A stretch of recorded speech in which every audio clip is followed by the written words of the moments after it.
శ్రీకాకుళంలో డయేరియా ప్రబలడంపై బుధవారం రాత్రి ఎమ్మెల్సీ దువ్వాడ శ్రీనివాస్ స్పందించారు. ఈ మేరకు ఒక వీడియో పోస్ట్ చేశారు. అధికారుల పర్యవేక్షణ లోపం కారణంగా ప్రజలు డయేరియా బారిన పడ్డారని అన్నారు. డయేరియా నివారణపై సమీక్షించకుండా మంత్రులు ఏం చేస్తున్నారని ప్రశ్నించారు. మంది అడ్మిట్ అయినారని, అందులో ఒకరు ఈరోజు మరణించారు. చాలా దురదృష్టకరమైనటువంటి సంఘటన. ఈరోజు కూడా ఇంత అభివృద్ధి చెందినటువంటి ఈ రోజుల్లో కూడా డయేరియాని కంట్రోల్ చేసుకోలేనటువంటి దౌర్భాగ్యమైనటువంటి పరిస్థితులు ఇంకా మనం ఎదుర్కొంటున్నామంటే ఎంత నీచమైన స్థితిలో ఉన్నాం.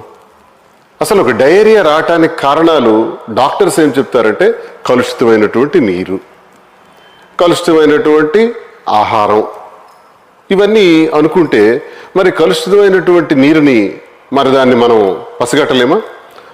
అది ఎక్కడ కలుషితం జరిగింది, దానిపైన ఎటువంటి చర్యలు తీసుకోవాలి అన్నది దానికి సంబంధించి ఆర్డబ్ల్యూఎస్ డిపార్ట్మెంట్ అంటూ ఒకటి ఉంది కదా, కలెక్టర్ గారి నేతృత్వంలో జిల్లాలో నీటి సరఫరాకు సంబంధించి, త్రాగునీటి సరఫరాకు సంబంధించి, పైప్ లైన్స్కి సంబంధించి, మెయింటెనెన్స్కి సంబంధించి పెద్ద సిబ్బంది ఉంది. మరి వీళ్ళంతా ఏం చేస్తున్నారు?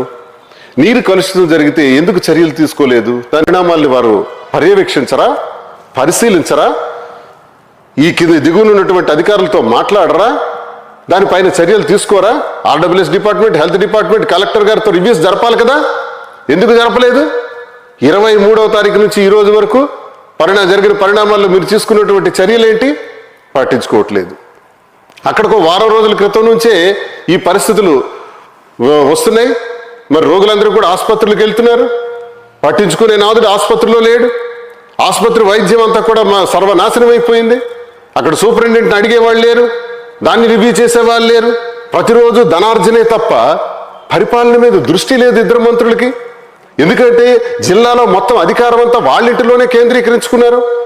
ఎవడు మాట్లాడడానికి లేదు, చెప్పడానికి లేదు. ఎవడికి మాట్లాడితే ఏ అధికారికైనా భయం. ప్రతి ఎమ్మెల్యేలు కూడా ఉన్నారు, కానీ అందరూ మాత్రమే ఉన్నారు. ఎవరు ప్రశ్నించే పరిస్థితి లేదు, మాట్లాడే పరిస్థితి లేదు. ఈ దౌర్భాగ్యమైనటువంటి పరిస్థితుల్లో ఈ దుస్థితికి రావటానికి ఆసుపత్రి చర్యలు కానీ, మరి అలాగే మున్సిపాలిటీలో ఉన్నటువంటి నీటి సరఫరాకు సంబంధించినటువంటివి కానీ, ఆర్డబ్ల్యూఎస్ డిపార్ట్మెంట్ అయితే ఇమ్యూనిటీ లోపానికి కారణం కమిషనరా? మరి కారణం తెలియనటువంటి, ఇంకా కారణాలే తెలియదన్నటువంటి కలెక్టర్ గారు స్టేట్మెంట్ ఒకలా ఉంటే, కారణాలు తెలియకుండా ఒక అధికారిని ఎలా బలిపశువులు చేశారు? ఆ అధికారి ఆ ఉద్యోగంలో జాయిన్ అయ్యి వారం రోజులైంది. జస్ట్ 7 నుంచి 8 రోజులైంది. 7-8 రోజుల్లో జాయిన్ అయినటువంటి అధికారిని కేవలం కక్ష సాధింపు చర్యతో మాత్రమే సస్పెండ్ చేసి డయేరియా అన్న సమస్యని దారి మళ్లించటం. డయేరియా అన్న సమస్యకి పరిష్కార మార్గం కనుక్కోరు, రోగుల్ని పట్టించుకోరు, ఆసుపత్రుల్లో డాక్టర్స్తో మాట్లాడరు, వైద్య సేవలు మెరుగుపరచరు, కానీ సస్పెండ్ మాత్రం చేస్తారు. అంటే ఇంత చావు బ్రతుకుల మధ్యలో కూడా వాళ్ళకి కావలసింది కులాధిపత్యం, సస్పెన్షన్లు, రాజకీయ కక్షలు, రాజకీయ కుట్రలు, ఇవే మనకు మిగిలాయి. మరి ఈరోజు ధర్మాన ప్రసాద్ తగుదనమ్మా అనుకొని వెళ్ళిపోయి ఆయన ఏం మాట్లాడతాడు? ప్రభుత్వం పట్టించుకోవట్లేదు అంటాడు. ప్రభుత్వం కాదయా, ప్రభుత్వం అంటే ఎవరు? ముఖ్యమంత్రి, మంత్రులు, ఎమ్మెల్యేలు, ఎమ్మెల్సీలు, అలాగే అధికారులు, ప్రజలు, ఇదంతా కలిపి ఈ వ్యవస్థను ప్రభుత్వం అంటాం. ప్రభుత్వం అంటే మనమే. మనకు మనం నిందించుకోవడం కాదు, ఆ ప్రభుత్వంలో బాధ్యత వహిస్తున్నటువంటి అసామీలు ఉన్నారే, రాష్ట్ర మంత్రి